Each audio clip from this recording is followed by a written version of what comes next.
Un nouveau-né était sur le point d'être enterré lorsque quelque chose d'incroyable s'est produit. Son père tenait ses petites mains pour un dernier adieu, mais comme par miracle, il a senti bouger. Au début, il a cru à une illusion, mais ce qui s'est passé ensuite a bouleversé tout le monde.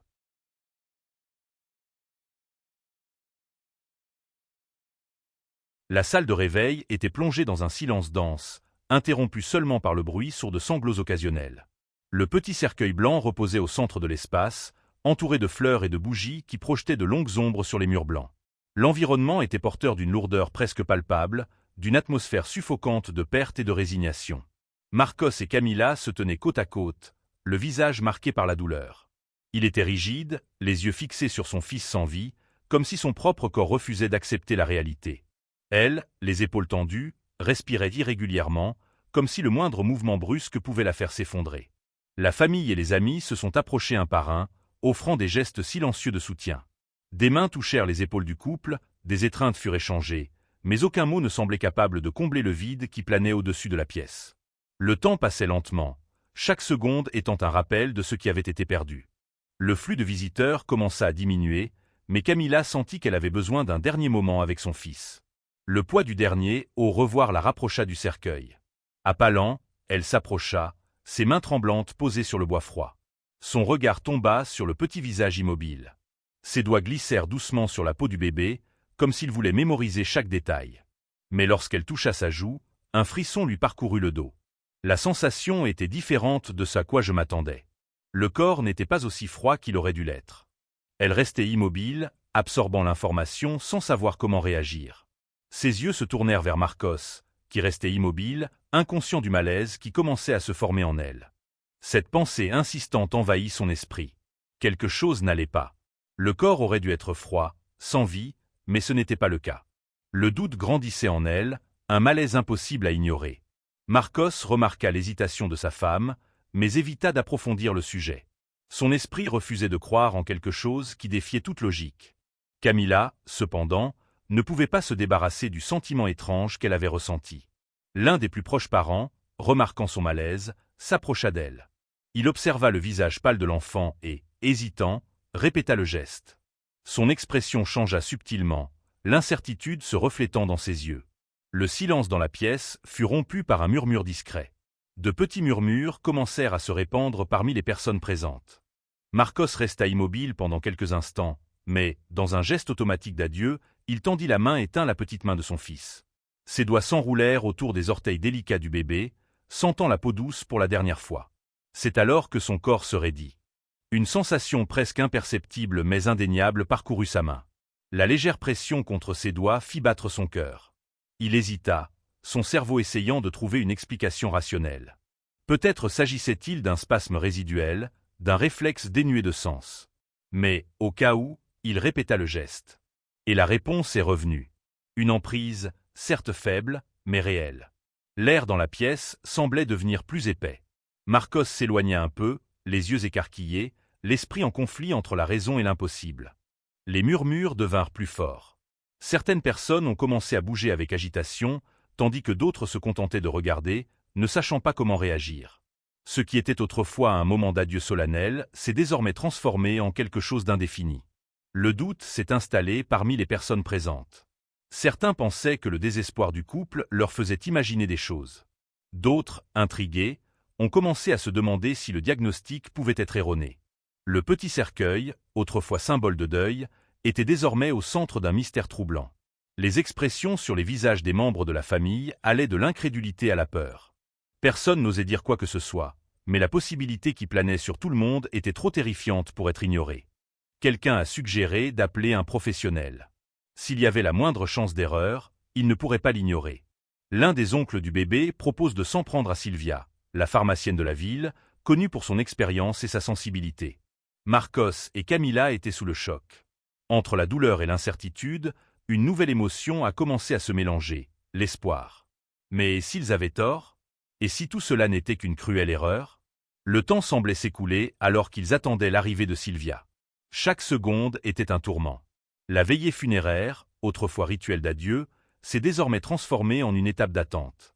Dehors, la nuit avançait, mais à l'intérieur de la petite pièce, tout semblait suspendu dans le temps. Le moment de deuil a été interrompu par quelque chose de plus grand, quelque chose auquel personne ne s'attendait. Ce qui était autrefois une certitude est désormais devenu une question sans réponse. Était-ce un miracle ou une erreur impardonnable? L'attente fut courte, mais pour Marcos et Camila, chaque seconde semblait une éternité. Lorsque Sylvia est arrivée, la tension dans la pièce s'était déjà transformée en trouble généralisé. Le pharmacien, expérimenté et respecté dans la ville, observa attentivement la scène avant de s'approcher du petit cercueil. La lueur des bougies vacillait sur son visage alors qu'elle se penchait sur le bébé. Ses yeux analysaient chaque détail avec un professionnalisme silencieux. Doucement, elle toucha la peau de l'enfant, sentant sa température. Son expression s'assombrit légèrement, une ligne d'inquiétude se formant entre ses sourcils. Tous les regards étaient fixés sur elle. Sylvia passa ses doigts sur le poignet du bébé, puis sur son cou. À chaque contact, sa respiration devenait un peu plus retenue. Lorsqu'il leva les yeux, il y avait quelque chose de différent dans sa posture. La pièce tomba dans un silence absolu. Sylvia hésita un instant, son regard alternant entre Marcos et Camila. Finalement, d'un geste presque imperceptible, il secoua la tête. L'incertitude a rapidement cédé la place à une panique contenue. Le couple se regarda, à court de mots pour exprimer le mélange de choc et d'espoir qui les consumait. Camila a mis sa main sur sa bouche, comme pour retenir un cri, tandis que Marcos essayait de rationaliser ce qui se passait. Certains membres de la famille murmuraient entre eux, confus et nerveux. D'autres sont restés statiques, pris entre la peur de nourrir de faux espoirs et le soupçon que quelque chose de très grave s'était produit. Sylvia s'écarta légèrement, ses lèvres pincées en une ligne tendue. Son ton était ferme, mais il y avait une inquiétude palpable. Le bébé ne devrait pas avoir chaud. Pas comme ça. Le mouvement dans la pièce s'intensifia. Le murmure de la conversation se transforma en un bourdonnement inquiet. Quelqu'un a suggéré d'appeler immédiatement un médecin. D'autres se demandaient si les pompiers devaient être appelés en premier. L'indécision fut de courte durée.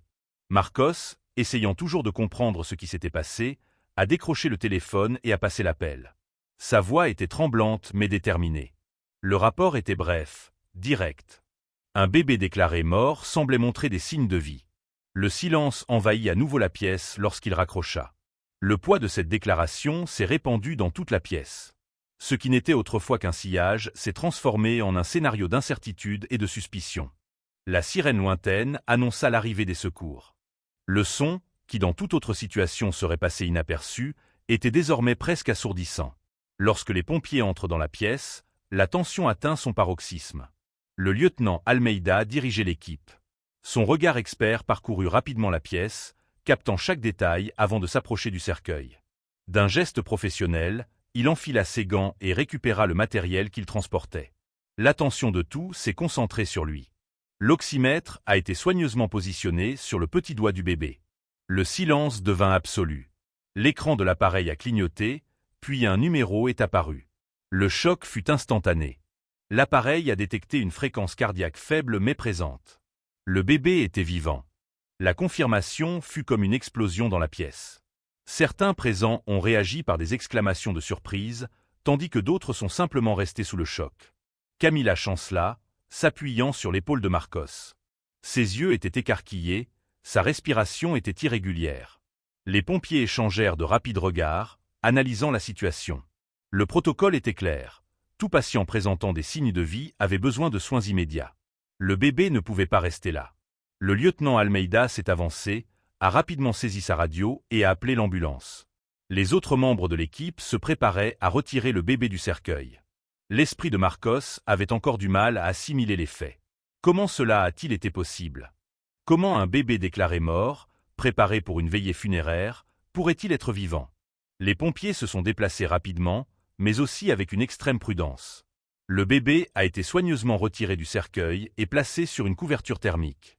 L'un des ambulanciers a effectué une première évaluation, vérifiant les signes vitaux à l'arrivée de l'ambulance. L'expression de l'équipe de secours était tendue. Le bébé était vivant, mais dans un état critique. Il n'y avait pas de temps à perdre. Dès que la civière fut préparée, le petit corps y fut déposé avec le plus de soin possible. Camila a instinctivement tenté de les suivre, mais a été retenue par l'un des sauveteurs. L'espace à l'intérieur de l'ambulance était limité. Seuls des professionnels accompagneraient le bébé à l'hôpital. La porte de réveil s'est ouverte lorsque l'équipe est sortie avec la civière. La nuit dehors semblait froide et indifférente au chaos qui s'emparait de la famille. L'ambulance est partie, laissant derrière elle Marcos et Camila, plongés dans un tourbillon d'émotions contradictoires. Le couple se tenait à l'entrée de la veillée funèbre, regardant les feux rouges de l'ambulance disparaître au loin. L'impact de la situation les a frappés comme une vague déferlante. Les membres de la famille ont essayé de les réconforter, mais personne ne savait quoi dire. La joie d'un éventuel miracle se mêlait à une peur paralysante. Le bébé avait survécu jusqu'à présent, mais était-il vraiment hors de danger? L'hôpital serait désormais le théâtre de la prochaine bataille. S'il y avait une erreur, il fallait la clarifier. S'il y a une négligence, elle ne peut rester impunie. Le silence domina une fois de plus l'environnement, mais cette fois ce n'était pas un silence de deuil, mais d'incertitude. Ce qui a commencé comme un adieu est devenu une course contre la montre. Plus rien ne serait comme avant. L'ambulance traversait la ville à grande vitesse, les sirènes résonnant dans la nuit silencieuse. À l'intérieur, les ambulanciers travaillaient sans relâche, surveillant les signes vitaux fragiles du bébé. Le petit corps, enveloppé dans la couverture thermique, montrait des réactions subtiles, des respirations courtes et intermittentes qui oscillaient entre espoir et urgence. Pendant ce temps, Marcos et Camila les suivaient dans une voiture conduite par un parent. Le voyage semblait sans fin, chaque feu rouge, chaque virage, une torture. Camila gardait les mains jointes sur ses genoux, les yeux fixés sur la route devant elle, le cœur battant la chamade. Marcos, tendu, tenait le volant comme si sa force pouvait accélérer le temps. Lorsqu'ils sont arrivés à l'hôpital, l'ambulance était déjà à l'entrée des urgences. Les professionnels de santé se sont déplacés rapidement, réceptionnant le bébé des mains des pompiers et l'emmenant directement dans le bâtiment. Camila et Marcos sont sortis précipitamment de la voiture, mais dès qu'ils ont essayé d'entrer, ils ont été bloqués. Une infirmière barre le passage au couple d'un geste ferme. Le protocole exigeait que seul le personnel médical accompagne le bébé aux urgences. L'argument technique n'avait aucun sens pour les parents qui avaient passé les dernières heures entre chagrin et espoir. Camila a tenté de s'échapper, mais a de nouveau été retenue. Marcos est intervenu, le ton plein de frustration, mais la réponse était la même, il devait attendre. L'équipe devait stabiliser l'enfant avant de faire quoi que ce soit d'autre. Les couloirs de l'hôpital étaient pleins de mouvements, médecins et infirmières circulaient d'un côté à l'autre, indifférents au drame privé qui s'y déroulait. L'odeur du désinfectant mêlée à la froideur de l'environnement. Les minutes se sont transformées en une éternité. Camila regardait les doubles portes qui menaient à l'aile de soins, les yeux remplis de désespoir. Marcos, à ses côtés, luttait contre sa colère grandissante. Ils avaient récupéré leur fils d'une mort annoncée, mais ils se retrouvaient à nouveau impuissants face à la bureaucratie hospitalière. Le bruit de pas précipités résonnait dans le couloir. Un médecin en blouse blanche et à l'expression sérieuse s'est approché, tenant un presse-papier. Ses yeux évitaient le contact direct alors qu'il consultait ses notes. L'attente suffocante fut interrompue par des paroles froides et définitives. Le bébé ne présentait plus de signes vitaux. L'équipe avait fait tout son possible, mais le décès a été confirmé. L'impact de ces mots frappa Marcos et Camila comme un coup violent. La réalité semblait se déformer. Comment était-ce possible? Quelques instants auparavant, le bébé était vivant. Les pompiers avaient enregistré des signaux. L'ambulance l'a amené dans un état critique, mais avec un battement de cœur. Maintenant, une fois de plus, ils ont dit qu'il était mort. Camila sentit ses jambes faiblir. Marcos passa sa main sur son visage, essayant de contenir la colère qui grandissait en lui. L'explication du médecin était vague, pleine de termes techniques qui sonnaient comme un bouclier pour éviter les questions. Mais le doute s'était déjà installé. Quelque chose n'allait pas. L'esprit de Camila était rempli de souvenirs du jour où elle a accouché.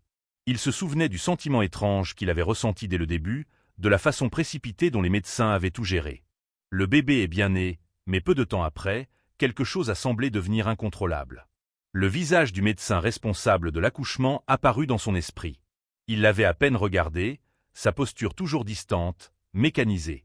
Elle se souvenait des mots rapides, des décisions prises sans explication détaillée.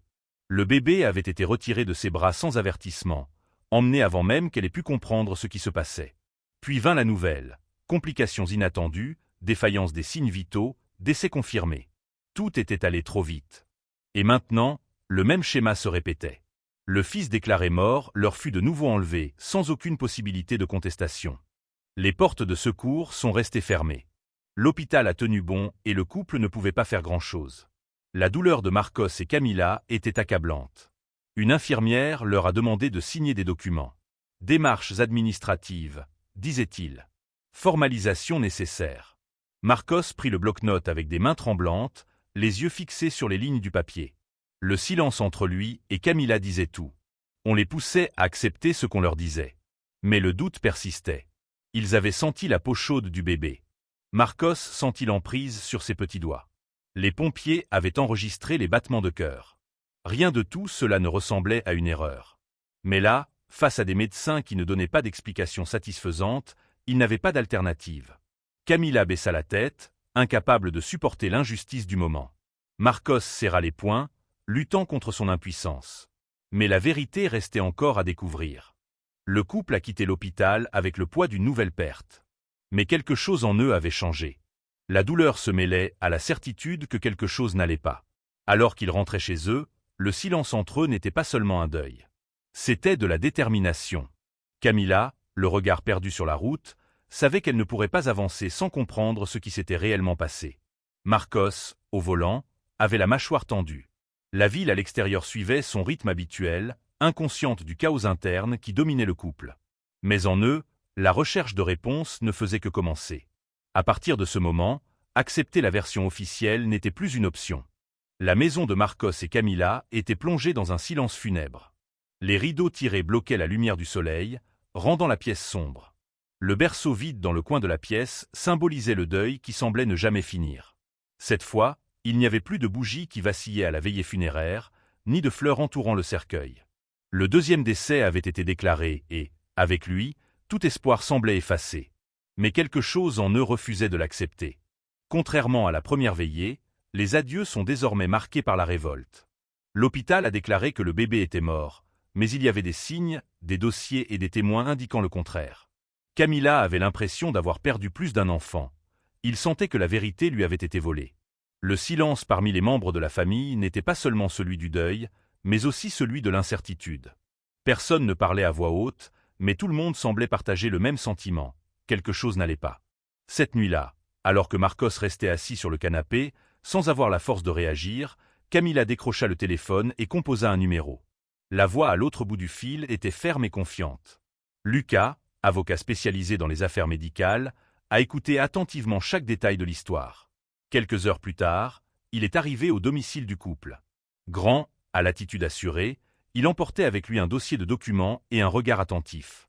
Après avoir écouté attentivement la version de Marcos et Camilla, il a posé une seule question: où étaient les dossiers médicaux? La réponse fut accompagnée d'un lourd silence. L'hôpital n'a fourni aucun rapport détaillé. Juste des papiers bureaucratiques, des signatures et des protocoles froids. Rien qui n'explique comment un bébé déclaré mort a été retrouvé vivant puis déclaré à nouveau mort. Lucas réalisa qu'il y avait quelque chose de plus dans cette histoire. Son expérience des cas de faute professionnelle médicale lui a appris que la vérité pouvait résider dans les détails omis. Le lendemain matin, l'avocat a déposé une demande formelle pour obtenir les documents auprès de l'hôpital. Comme prévu, la bureaucratie a rendu tout plus difficile.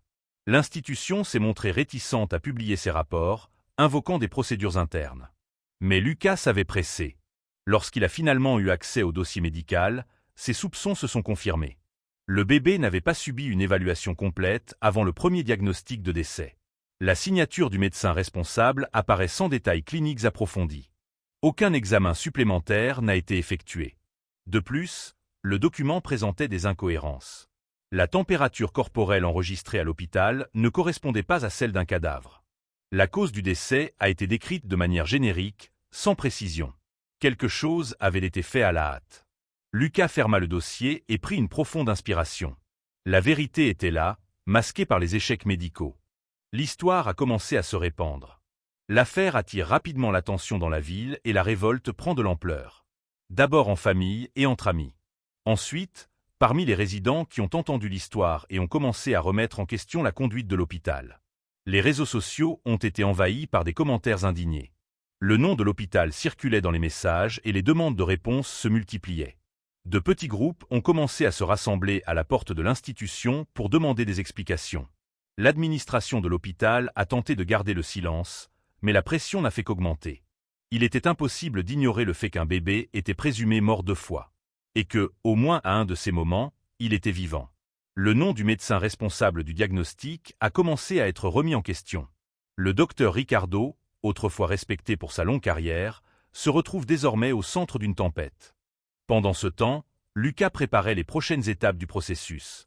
Il a recueilli les déclarations des pompiers qui avaient enregistré les signes vitaux, recueilli des preuves des lectures de l'oxymètre et obtenu les témoignages des membres de la famille qui ont pris la température du bébé au premier réveil. Les documents étaient solides. La négligence était évidente. Il était désormais temps de porter l'affaire devant la justice. Cette nuit-là, Camilla regarda une dernière fois le berceau vide. La douleur était toujours là, mais maintenant il y avait quelque chose de plus fort, la détermination de se battre jusqu'au bout pour que la vérité éclate au grand jour. Ce qui avait commencé comme un deuil silencieux s'est transformé en une bataille pour la justice. La salle d'audience était bondée.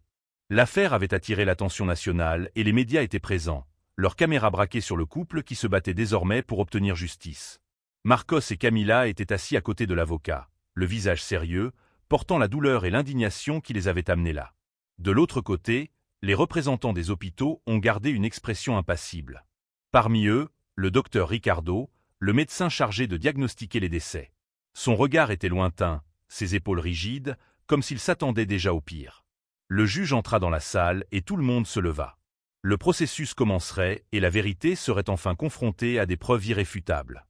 Lucas, l'avocat de la famille, a commencé son argumentation de manière précise et énergique. Il a présenté des documents médicaux faisant état d'incohérences, soulignant l'absence d'examens approfondis avant la première déclaration de décès. Le rapport des pompiers a ensuite été affiché. Il contenait une lecture claire de l'oxymètre montrant un battement de cœur. Le témoignage des sauveteurs a renforcé les éléments de preuve. Le bébé avait encore des signes de vie lorsqu'il a été retiré du cercueil. Enfin, les dossiers hospitaliers ont été comparés côte à côte, révélant des divergences entre les horaires et les informations transmises à la famille. Les médecins n'ont pas réussi à confirmer le premier décès, et après avoir réalisé l'erreur, ont tenté de dissimuler le cas avec une nouvelle déclaration de décès. Le murmure dans la salle d'audience grandissait à chaque nouvelle révélation. Le public, auparavant partagé entre incrédulité et empathie, est désormais témoin de la révélation d'une négligence grave et indéniable. Lorsque ce fut au tour du médecin de témoigner, le silence dans la pièce devint absolu. Le docteur Ricardo est venu à la barre des témoins, son expression durcie, les mains jointes sur ses genoux. Les questions étaient directes. Pourquoi n'a-t-il pas demandé des tests supplémentaires? Pourquoi n'avez-vous pas procédé à des examens complémentaires avant de signer le premier acte de décès? Pourquoi n'avez-vous pas vérifié ces signes vitaux correctement? À chaque réponse hésitante, la pression augmentait. Il a tenté de justifier ses décisions en affirmant que l'hôpital était surchargé, affirmant que de tels cas étaient rares et difficiles à diagnostiquer. Mais aucune explication ne semblait convaincante au vu des preuves présentées. L'avocat a insisté sur le point crucial, il avait commis une erreur. Et, après avoir réalisé son erreur, il a essayé de la cacher au lieu de tenter de réparer les dégâts. Lorsqu'il baissa enfin la tête, l'impact fut immédiat. À ce moment-là, il était clair que sa carrière et sa réputation ne seraient plus jamais les mêmes. Le procès a duré plusieurs jours, mais la décision a eu un poids définitif. Le juge a examiné la preuve, entendu des experts et des témoins. L'hôpital avait été négligent. Le docteur Ricardo avait gravement manqué à son devoir. La sentence a été annoncée. Le médecin a perdu son permis d'exercer sa profession. L'hôpital a été condamné à payer des dommages et intérêts et à mettre en œuvre de nouveaux protocoles stricts pour éviter qu'une telle erreur ne se reproduise. Camilla serra la main de Marcos. La douleur de la perte ne disparaîtrait jamais, mais maintenant au moins il y avait justice. Les répercussions de cette affaire furent profondes. L'histoire du bébé, déclaré mort à 2 reprises, a servi d'avertissement pour le pays tout entier. Le système médical a commencé à être remis en question et des mesures ont été adoptées pour éviter des diagnostics erronés similaires. D'autres familles ayant vécu des expériences similaires ont commencé à partager leurs histoires. Le cas de Marcos et Camilla est devenu un symbole de résistance, démontrant que lutter pour la vérité peut apporter un changement. Ce jour-là, en quittant la salle d'audience, le couple leva les yeux vers le ciel gris. Le poids de la perte était toujours là, mais il y avait désormais un but à atteindre. Son fils ne reviendrait pas, mais son histoire garantirait la protection d'autres vies. La quête de justice a pris fin, mais la lutte pour transformer le système ne fait que commencer. Le temps a suivi son cours implacable. La tempête qui avait dominé la vie de Marcos et Camilla s'est lentement dissipée, mais les cicatrices sont restées. La douleur de la perte n'a jamais complètement disparu, mais au fil des années, elle est devenue une partie de l'histoire du couple, une marque profonde de tout ce qu'ils ont vécu. La ville ne parlait plus tellement de l'affaire. L'hôpital a reformulé ses protocoles, le médecin responsable n'est jamais revenu exercer et la justice a fait son chemin. Pour le monde, tout semblait résolu. Mais, À l'intérieur de la maison de Marcos et Camila, l'absence se faisait encore sentir. La crèche qui était autrefois vide a été retirée, mais son souvenir restait dans l'air. Le couple a avancé, reconstruisant peu à peu sa vie, mais le souvenir de leur fils perdu était toujours présent dans chaque regard échangé, dans chaque silence partagé. Jusqu'à ce qu'un nouveau chapitre commence à s'écrire. La nouvelle est arrivée de manière inattendue. Camila, qui avait longtemps évité de penser à la possibilité d'une nouvelle grossesse, tenait entre ses mains le test positif avec un mélange d'émotion et de peur. Le passé avait laissé de profondes cicatrices, et l'idée de revivre tout cela la faisait frissonner. Marcos la trouva assise sur le canapé, regardant le test comme s'il essayait d'en absorber le sens. Il n'avait pas besoin de demander quoi que ce soit. Il a tout de suite compris ce qui se passait. Il y avait là du bonheur, mais aussi une peur incontrôlable. Ce qui aurait été autrefois un moment de célébration est désormais teinté du souvenir de ce qui s'est passé dans le passé. Aucun d'eux ne pouvait ignorer la douleur qu'ils portaient.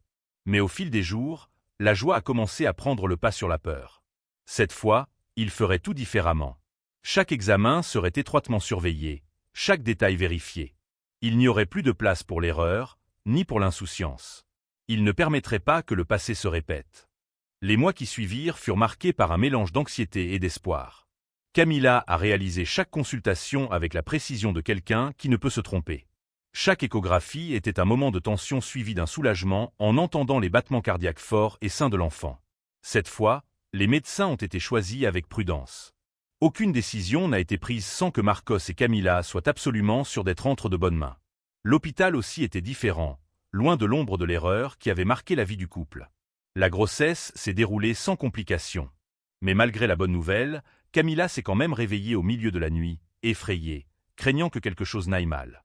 Marcos la calma, lui tint la main, s'assurant que, cette fois, tout serait différent. Ils ont refusé de perdre la foi. Lorsque le jour de la livraison arriva enfin, la tension atteignit son paroxysme.